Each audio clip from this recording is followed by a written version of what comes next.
আরে বিশাল, দুদিন হয়ে গেল বুড়োদা আমাদের আড্ডাতে আসছে না। কি হলো বলতো? আসলে আগের দিন যারা সতীশ দা পুরো দেখে ভালো জবটা করেছে, তাই মনে হয় আসছে না। কি এমন করেছিস বলতো বিশাল, যার ফলে বুড়োদায় আড্ডা মারতে আসছে না? কেননা সাধারণত সন্ধ্যের আড্ডাটা বুড়োদা তো কোনোদিন মিস করে না। আরে না না, তেমন কিছু না। আগের দিন গল্প শোনাচ্ছিল না, তাই একটু মজা করেছিলাম আর কি, বেশি কিছু না। মজা? মজা তো আমরা প্রায় বুড়োদের সাথে করে থাকি, কিন্তু তা বলে তো বুড়োদা কখনো আড্ডা মিস করেনি। না, আমার তো এটা কিছু অন্য ব্যাপার মনে হচ্ছে। আচ্ছা, বুড়োদা কোনো বিপদে পড়েনি তো? তা হতেও পারে, কারণ বুড়োদা ও বিপদ দুজনের মধ্যে এক প্রাচীন সম্পর্ক রয়েছে। কি বলো সতীশ দা, তাই না? যাই হোক, চলো একবার বুড়োদার বাড়ি থেকে ঘুরে আসি, দেখি সত্যি কোনো বিপদ হয়েছে কি না। হ্যাঁ, সেটাই ভালো হবে। ঘুরে আসি বুড়োদার বাড়ি থেকে। আরে নাম করতে না করতেই হাজির, দেখো সতীশ দা কে আসছে ওদিক দিয়ে।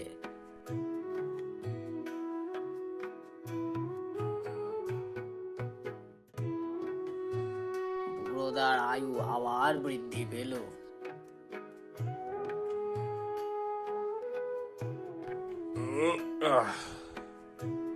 উফ, আর পারি না। ওই পঞ্চু, একটা চা দে রে, তাড়াতাড়ি আয়। আর পাচ্ছি না, শরীর আর দিচ্ছে না। ও, আরে বুড়োদা, কি হয়েছিল গো? এই দুদিন আড্ডা মারতে আসলে না? আমি আগের দিন একটু তোমার সাথে মজা করেছিলাম বলে কিছু মনে করনি তো? তাই জন্য আসছিলে না নাকি গো? হ্যাঁ, আরে না না, তোমাদের মতো ছোকরাদের একটু মজাকে মনে করে বসে থাকার মতো লোক এই বুড়ো দাঁড় নয়, বুঝলে? আসলে এই দুদিনে অনেকগুলো ঘটনা একসাথে ঘটে গেছে, তাই আসলে আড্ডা দিতে আসতে পারিনি। কি হয়েছিল বুড়োদা, কোনো খারাপ খবর নাকি? হ্যাঁ, আসলে আমাদের গায়ের চাটুর্যে বাড়ির কর্তা হরিহরণ চাটুর্যে মশাই মারা গেলেন। আর সেখানে যে কি অতি বিভৎস কাণ্ড হলো, উফ, বাপরে বাপ, মনে এলেও গায়ে যেন কাঁটা দিয়ে উঠছে। কি হয়েছিল চাটুর্যে বাবুর? আর সেখানে এমন কি হয়েছিল গো বুড়োদা, যাতে তোমার মতো লোকেরও গায়ে কাঁটা দিয়ে উঠছে? আসলে চাটুর্যে মশাই শুনেছিলাম অনেক দিন ধরেই শয্যাশায়ী ছিলেন, কি নাকি একটা দুরারোগ্য ব্যাধি হয়েছিল তার। আর দুদিন আগে হরিহর চাটুর্যের ভাই ভৈরব চাটুর্যের কথায় তার চাকর ভোলা আমাদের বাড়ি এসেছিল। বুড়োদা, কর্তা মারা গেলেন। ছোট বাবু এক্ষুনি তোমাকে অনুরোধ করেছে ওখানে যেতে। চলো একটিবার, দেখো কি হয়ে গেল।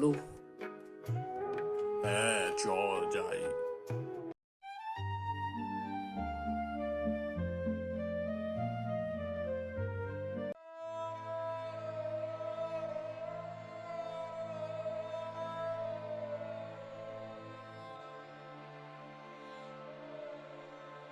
বুড়োদা, তুমি এসেছো?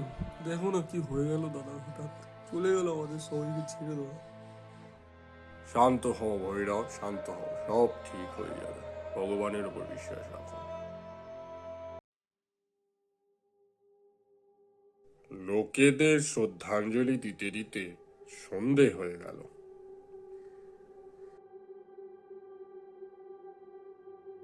ওহে, সন্ধে তো নেবে এলো, চলো এবার শ্মশান কাজটা তো সেরে নিতে হবে নাকি? চলো, শ্মশান ঘাট যেতে গেলে তো ওই অন্ধকার জঙ্গল আবার পেরিয়ে যেতে হবে। এর চেয়ে বেশি রাত হলে তো এবার বাঘ ভাল্লুকের পেটে যেতে হবে। তো চলো, এগোই এবার। রাহাতে আসলে ওই জঙ্গল কেউ পেরোতে চায় না, তা ওখানে সকলের মুখ দেখলেই বোঝা যাচ্ছিল। কিন্তু তাও কেউ কিছু বলার আসলে সাহস করে উঠতে পারছিল না। তাও হঠাৎ তাদের মধ্যে থেকে ভোলা বলে উঠল, বুড়োদা, শ্মশান কাজটা সকাল হলে সারলে হতো না? এত অন্ধকারে ওই অন্ধকার জঙ্গল পেরোনোটা আমার ঠিক ভালো বলে মনে হচ্ছে না গো বুড়োদা। তারপর আজ আবার আমাবস্যা, যত ভূত ভূতনির আজকেই সব সমাবেশ হয়। তুমি কি বলো? হ্যাঁ, কি বলছিস রে ভোলা? দাদার শরীরটা সারা রাত এরম ভাবে ঠান্ডায় পড়ে থাকবি, তাও তোদের একটু ভয়ের কারণে? না, এটা আমি কোনোদিনও হতে দিতে পারি না আমার দাদার সাথে। একই আমার দাদাটা দীর্ঘদিন ধরে ভুগে তারপর দেহত্যাগ করেছে, আর তাকে কষ্ট দিতে আমি পারবো না। চ চ চ, আজকেই দাদা শেষ কার্য করব। চ, আর তোরা ভাবিস নে, তোদের ভালো বকশিস দেবো। চ চ চ। অত্যা সবাইকে রাজি হতেই হলো। মরা কাঁধে তুলবো তুলবো করছে, এমন সময় হঠাৎ ভৈরব আমাকে ডাকলো পাশ দিয়ে। বুড়োদা, একটু শোনো না। বলছি কি, দাদার শেষ কাজটা তুমি একটু দাঁড়িয়ে থেকে করে দিতে পারবে গো? আসলে আমার না হঠাৎ শরীরটা খুব খারাপ করতে আরম্ভ করেছে। বুঝতেই পারছো, দাদাটা হঠাৎ মারা গেল, তারপর সব সম্পত্তির চাপ আমার মাথায় এসে পড়েছে, বুঝতে পারছো? আর এত দুঃখ, এত চিন্তা ভাবনার জন্যই হয়তো প্রচন্ড মাথা ধরেছে, বুঝলে? তুমি একটু যদি আমার কাজটা মিটিয়ে দিতে পারতে দাঁড়িয়ে থেকে, তাহলে আমার কোনো চিন্তা থাকতো না গো বুড়োদা। একটু পারবে গো?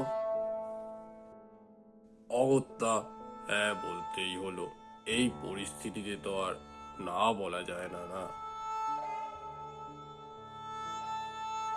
তো তারপর আমরা ওখান থেকে দেহ নিয়ে বেরিয়ে শ্মশানের পথে রওনা দিলাম। 4 জন ছেলে মরাকে কাঁধে নিয়ে আসছিল, আর আমি আলো নিয়ে আগে আগে হাঁটছিলাম। জঙ্গলে প্রবেশ করার কিছুক্ষণ পর থেকে আমার মনে হতে আরম্ভ করলো যে পরিবেশের ঠান্ডাটা যেন একটু বেড়েই চলেছে। কিন্তু আমি ওদের কিছু জানালাম না, যদি ওরা ভয় পেয়ে যায় তার জন্য। যদিও বা কিছুক্ষণ পরে ওরাও টের পেল, ও ভোলা মাঝখান দিয়ে বলে উঠল, আরে, ঠান্ডাটা বেড়ে গেল মনে হচ্ছে না হঠাৎ করে? এত তো ঠান্ডা লাগছিল না এতক্ষণ। এই পচা ভাদ্র মাসের গরমে এরকম ঠান্ডা হাওয়া চালানো তো অবাস্তবকর। এ কি হচ্ছে? তো ঠান্ডা দিয়ে এলো? আরে ও কিছু না, জঙ্গলে ঢুকেছি তাই ওরকম ঠান্ডা ঠান্ডা হাওয়ার কথা মনে হচ্ছে, ভিজে মাটির কারণে। তোমরা পা চালাও তো, এখনো 20 মিনিট হাঁটা পথ বাকি আছে, আর দেরি করলে চলবেও না। চলো চলো চলো, এসব ভেবো না, পা চালাও। কিছুক্ষণ যেতে না যেতেই ভোলা আবার বলে উঠল, বুড়োদা, বুড়োদা দাঁড়াও, এবার পার চলছে না যেন বুড়োদা। দাঁড়াও, হাঁপিয়ে গেছি, দাঁড়াও গো, দাঁড়াও, একটু রঙটা রাখি, আর পাচ্ছি না গো। হ্যাঁ, একটু দাঁড়াও, দম নি। এবার পাচ্ছি না যে। এ মরার ওজন যেন 10 মণ। ওরে বাবা, দিনে দিনে যেন ভারী হতে থাকে। এত মরা নিয়ে গেছি বাপু, তো এত ভারী মরা কোনোদিন দেখিনি। আর তোমার চেহারা থেকে তো মনে হয় না রে বাবা এত মরা ভারী হতে পারে। এই সুটকে পটাশ দেহ এত ভারী হয় কি করে রে বাবা?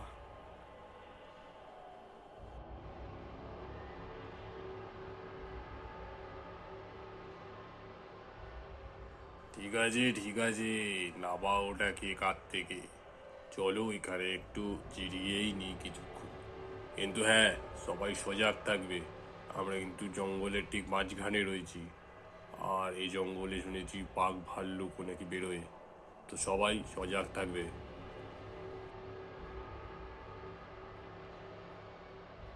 হ্যাঁ গো বুড়োদা, ঠিকই বলছো তুমি। তুমি ওসব নিয়ে চিন্তা করো না, আমরা সবাই এখানে সজাগ আছি, আমরা একসাথে আছি। বাঘ আমাদের উপর হামলা করবে না গো বুড়োদা, তুমি সেই নিয়ে ভেবো না। আর আমাদের সাথে তো আলো আছেই, বাঘ আলোতে আসে না গো। কিছুক্ষণ বসে থাকার পর ওলাদের মধ্যে দিয়ে একজন বলে উঠল, বুড়োদা, আমি এ মরা নিয়ে আর এগোবো না।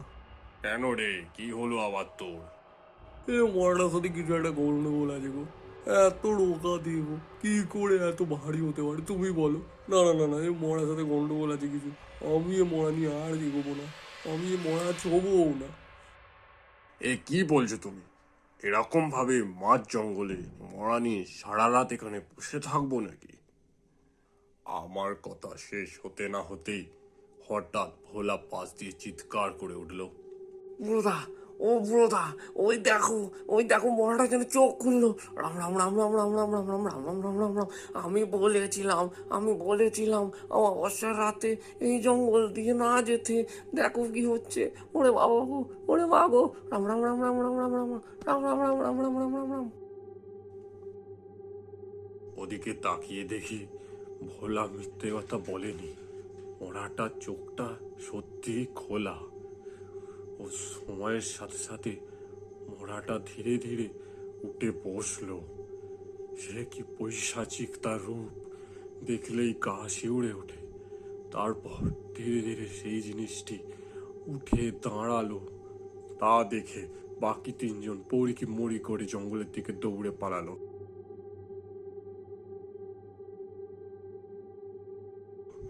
আমি আর পোড়া এক জায়গায় ঠায় দাঁড়িয়ে রইলাম।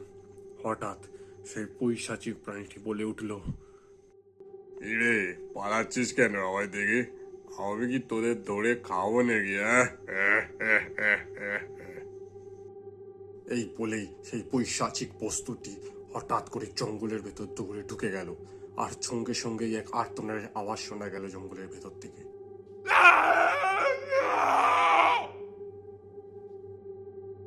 আর তার পর মুহূর্তেই ওই পিশাচটি জঙ্গল থেকে পেরিয়ে এলো, তার সারা গায়ে রক্ত।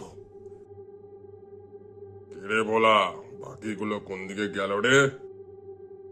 ভোলা ভয় ও আতঙ্কে ওই পিশাচটিকে কি লোকগুলো যেদিকে পালিয়েছিল সেদিকটা দেখিয়ে দিল। তারপর সেই পিশাচটি বাকি লোকগুলোর দিকে আবার দৌড়ে গেল। সেই দেখে আমি আর থাকতে পারলাম না। ভোলাকে ধরে আমি একটা ঝোপের পেছনে গিয়ে লুকোলাম। কিছুক্ষণের মধ্যেই আবার একটা আর্তনাদ কানে ভেসে এলো। ও গ্রামবাসীদের মধ্যে একজন পিশাচটার দিক থেকে পালিয়ে এদিকেই দৌড়ে এলো। পোলা, ওই পোলা, পুরোদা, কোথায় গেলে গো তোমরা? কোথায় গেলে? ওই দেখো পিসাসটায় পচাকে তো মেরে ফেললো গো। ও গো বাঁচাও, এ আমার পেছনে আসছে ও। ও গো বাঁচাও, আমায় মেরে ফেলবে গো। কিছু করো গো তোমরা, কিছু করো। ও বাঁচাও, এ বাঁচাও, আমায় নিয়ে যাচ্ছে গো আমায়। ভোলা, বুড়োদা, কেউ তো বাঁচাও। বাঁচাও। আ আ।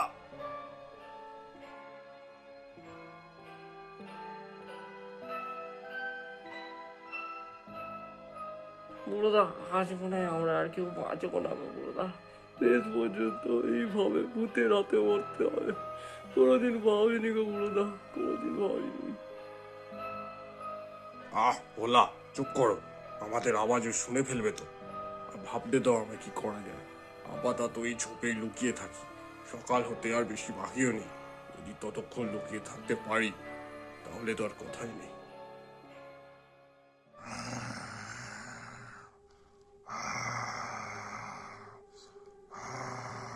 না না, এভাবে বসে থাকলে দেখতে হবে না। যে কোনো মুহূর্তেও আমাদের ধরে ফেলতে পারে। বাকি তিনজনকে মেরে দিয়েছে, এবার মনে হয় আমাদেরই পালা। ভোলা, তুমি এক কাজ করো, এই ঝোপের মধ্যে দিয়ে আস্তে আস্তে চলে যাও। জঙ্গলের শেষে শ্মশানের সামনে এক ওঝা থাকে, তাকে নিয়ে এসো। আর আমি এখানেই আছি, পিশাচটার উপরে নজর রাখছি। তুমি যাও, তাড়াতাড়ি নিয়ে এসো, যতটা তাড়াতাড়ি পারো। ঠিক আছে বুড়োদা, তুমি এখানেই থাকো, আমি ওঝাকে নিয়ে ঠিক এখানেই আসবো। ভোলা চলে যাবার পর জানি না কত সময় কেটে গেছে। আমি ওই ঝোপের পেছনেই লুকিয়ে বসেছিলাম। পিশাচটাকে আমি অনেকক্ষণ দেখতে পাইনি, তাই ভয়টাও অনেকটা কমে এসেছিল। আর সেই মুহূর্তেই হঠাৎ যেন সেই ভূতের আওয়াজটা আমার কানে ভেসে এলো পেছন থেকে। আর পেছনে তাকিয়ে দেখি সে আমার পিছনে দাঁড়িয়ে আসে আর একটা বিশ্রী হাসি হাসছে।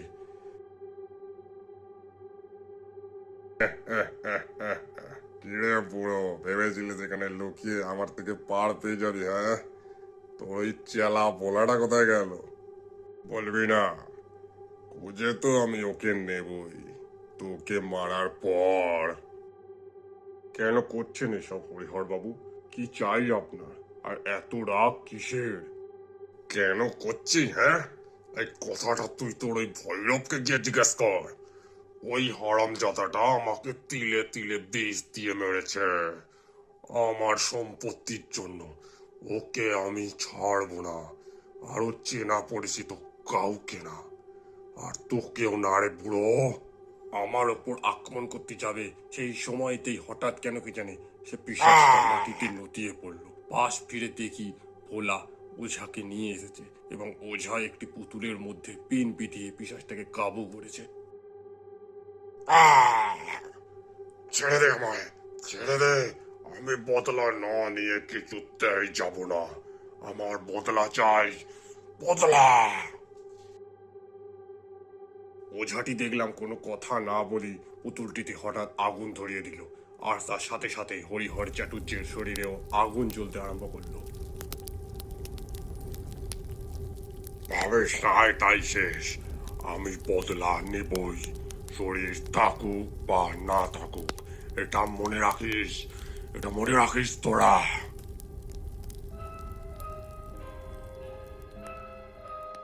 দেহ জ্বলে যাওয়ার পর আমরা সবাই যে যার বাড়ি চলে যাই।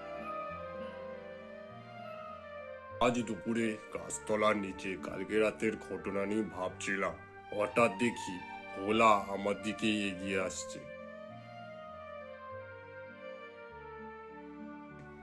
ওকে দেখে জিজ্ঞেস করলাম, কিরে ভোলা, আবার কিছু হলো নাকি, এদিকে আসছিস? হ্যাঁ গো বুড়োদা, আজকে সকালে চা নিয়ে কর্তাবাবুর ঘরে গেলাম, গিয়ে দেখি সে মরে কাঠ। ডাক্তার বুদ্ধি ডাকলাম, ডাক্তারের কথা মতো নাকি রাতেই হার্ট ফেল করেছে। তাই তোমাকেই খুঁজছিলাম। চলো, সেই শেষকৃত্য করতে তোমার কি লাগবে গো বুড়োদা? তখন আমার কাল রাতের হরিহরের কথাটা মনে পড়ে গেল। সে বলেছিল বদলা সে নেবে, আর সে সেটা নিয়েই ছাড়লো। তো ভৈরবের শেষকৃত্য করি এই ফিরছিলাম, আর তখনই তোমাদের এই চায়ের দোকানে বসে থাকতে দেখে এদিকে এগিয়ে এলাম। বাবা, তো চাটুর্যে পরিবারের শেষ এইভাবে লেখা ছিল? হ্যাঁ, কে ভাবতে পারে? হ্যাঁ, গুরুজন বলে গেছে লোভ না করতে, আর এটা হলো লোভেরই পরিণাম। যাই হোক, আজ উঠি। কদিন শরীরের ওপর খুব ধকল গেছে, বাড়ি গিয়ে একটু ভালো করে ঘুম দিতে হবে। তাই আজ উঠি, কেমন? কাল দেখা হবে আবার।